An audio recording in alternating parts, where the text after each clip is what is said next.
Jeff's coping very well with the heat, but then again, so am I. But the key difference between me and him, yeah, talking about you, lad, is that I have to drink about 1 litre of water every hour.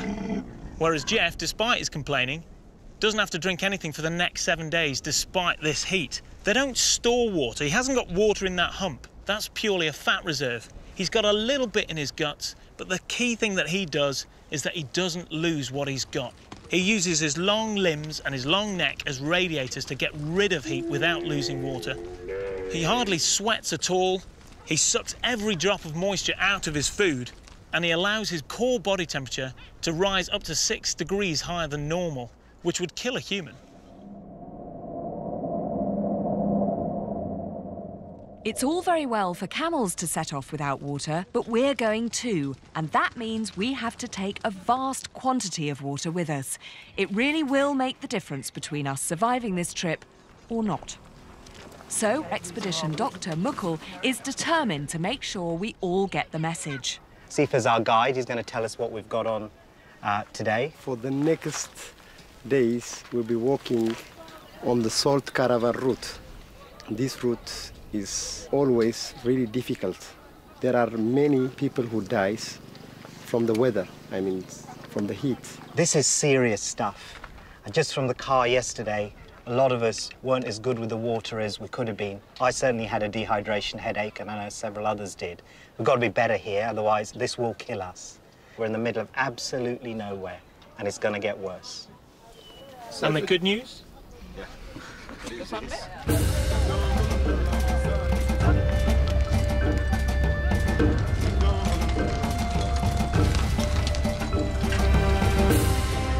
This is one of the great trade routes of the ancient world.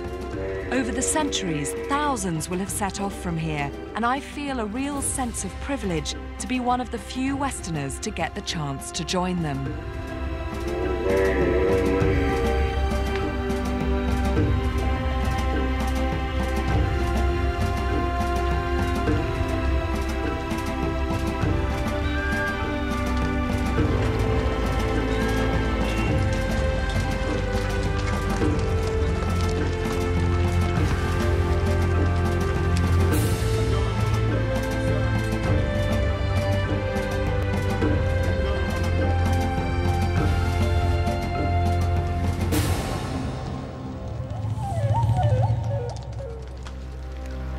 But this part of Ethiopia can also be a dangerous place for outsiders.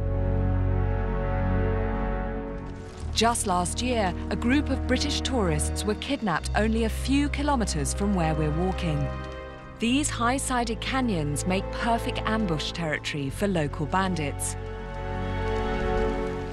So it's comforting to have Afar local militia to look after us, with the standard must-have accessory, the AK-47. But while we keep moving quickly and rather nervously through the canyons, geologist Dougal can't resist taking his time to get a proper look at the rocks. We've now entered this world which I'm really, really excited about, because we're going down canyons where either side of the canyons I've got just geology exposed 100%. Whatever the dangers and the hardships, for Dougal, this is what the trip is all about. Either side of the valley we've got these fantastic sedimentary rocks. And these rocks are sediments that were deposited in marine setting, so they would have essentially been horizontal as they were deposited, and you get a series of rocks over thousands, even millions of years deposited through time.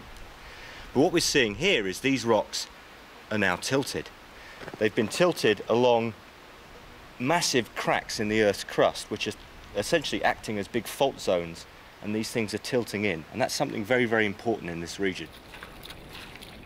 And Dougal finds evidence that as the land here sinks, it's bringing us closer to the volcanic layer beneath the Earth's crust. Here we have a crack in the Earth's crust, and here you can see a brown rock is coming up through that crack. Now this brown rock was molten rock before, magma, which is lava when it erupts at the surface and feeds volcanoes. And what we're seeing here is like a freeze-framed plumbing system of a volcano. As our second day draws to a close, in the heat, it feels like we've covered a huge distance, whereas we've only done 18 kilometers, well short of our target.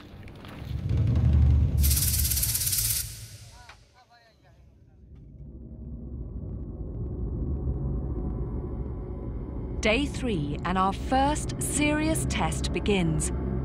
A 30-kilometre hike to the next campsite. And to add to the unrelenting sun and lack of water, we have a new element to overcome. The Gara, the wind of fire, which powers down from the baking sands of Arabia, turning this part of the desert into a vast, superheated wind tunnel. Today we've got a really hard day because not only have we got to face the fire wind, which apparently is sort of similar to standing in front of a fan-assisted oven with it on full blast all day, but we've also got to make up all the time that we didn't do yesterday. So we've probably got 10 or 12 hours walking today.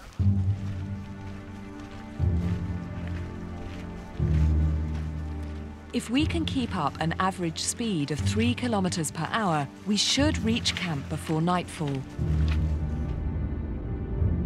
Any one of us could manage that speed in normal conditions, but these conditions are far from normal. By early afternoon, the temperature has hit 46 degrees. Despite our best efforts, all the elements nature has thrown against us have slowed us more than we thought.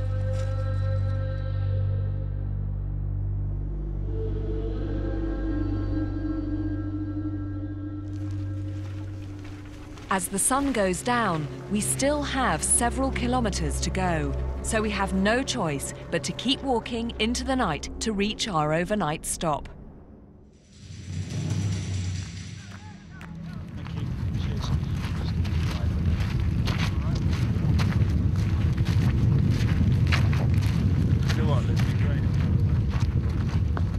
Well, we're walking through what can only be described as a sort of human-sized hairdryer, and this is the fire wind that we've all been talking about, but obviously it's at night time, so it's a bit cooler. And the reason why we haven't just stopped to camp is because this area is a little bit unsafe. There's no shelter, there's no water provisions, and also there's some rebels in the area. All we can do is hope our guides know where they're going as we play Follow My Leader in the wind-blown dark. Until we finally make it to camp. Oh, got all the grit in my face. Right, we're here. A full 15 hours after setting off. I'm just really glad I phoned ahead for the penthouse suite. I'm going to look forward to that tonight, I tell you. You know, all I can feel is this wind, and I have a sense of the fact that this place is a wide open space.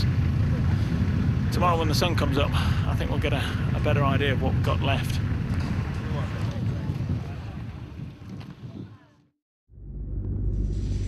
We wake up in a place called Hamadella. Officially, it's a village.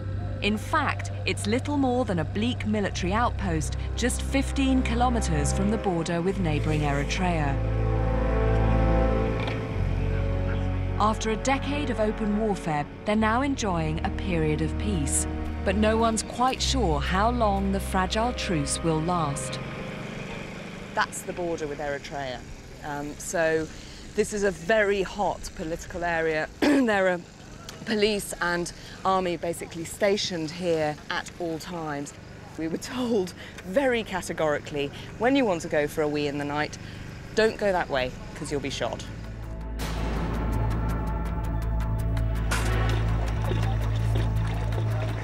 We're now just 2 hours' walk from our first destination, the salt mines of Dallol.